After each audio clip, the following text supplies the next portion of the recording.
বিসমিল্লাহির রহমানির রহিম। গণভোটের গণরায়, জুলাই গণহত্যার বিচারের দাবিতে 11 দলীয় জোট কর্তৃক আয়োজিত, গাজীপুর মহানগরী কর্তৃক আয়োজিত আজকের এই ঐতিহাসিক গণসমাবেশের সম্মানিত সভাপতি মহানগরী আমির অধ্যাপক জামাল উদ্দিন, উপস্থিত বিভিন্ন পর্যায়ের দায়িত্বশীল বৃন্দ, ছাত্র শিবির সহ 11 দলীয় জোটের বিভিন্ন পর্যায়ের কর্মী ও সমর্থক ভাইয়েরা, আসসালামু আলাইকুম রহমতুল্লাহ।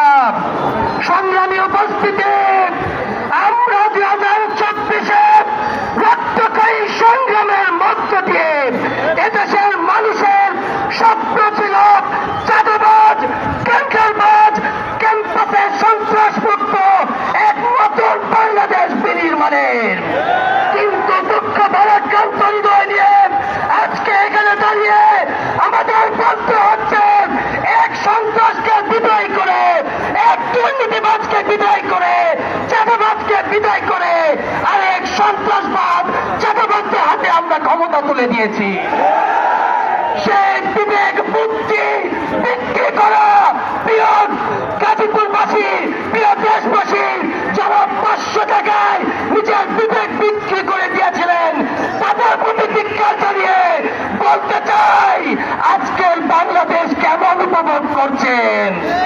সংগ্রামী উপস্থিতি, প্রিয় সচেতন গাজীপুরবাসী, আমরা দেখতে পাচ্ছি জুলাই সালেকে উপেক্ষা করে 70% মানুষের গণরায়কে উপেক্ষা করে ক্ষমতাসীন বিএনপি আওয়ামী কায়দায়, আওয়ামী পন্থায় এদেশের মানুষের বিরুদ্ধে গিয়ে স্বৈরাচারী কায়দায় দেশ চালানোর স্বপ্ন দেখছে। আমরা তাদেরকে হুঁশিয়ার করে বলতে চাই, আপনারা হাসিনার ইতিহাস থেকে শিখুন। ইতিহাস থেকে শিক্ষা না নেওয়াটাই নাকি ইতিহাসের বড় শিক্ষা। বিএনপি আপনারা যদি মনে করেন, এদেশের ছাত্র জনতা মানুষেরা বুকের স্বর্গে আছে, তাহলে ভুল করবেন।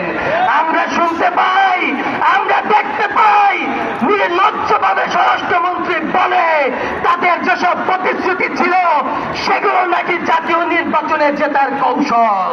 কি নির্লজ্জ স্বীকারোক্তি তাদের! আত্মস্বীকৃত প্রতারক হচ্ছে বিএনপি।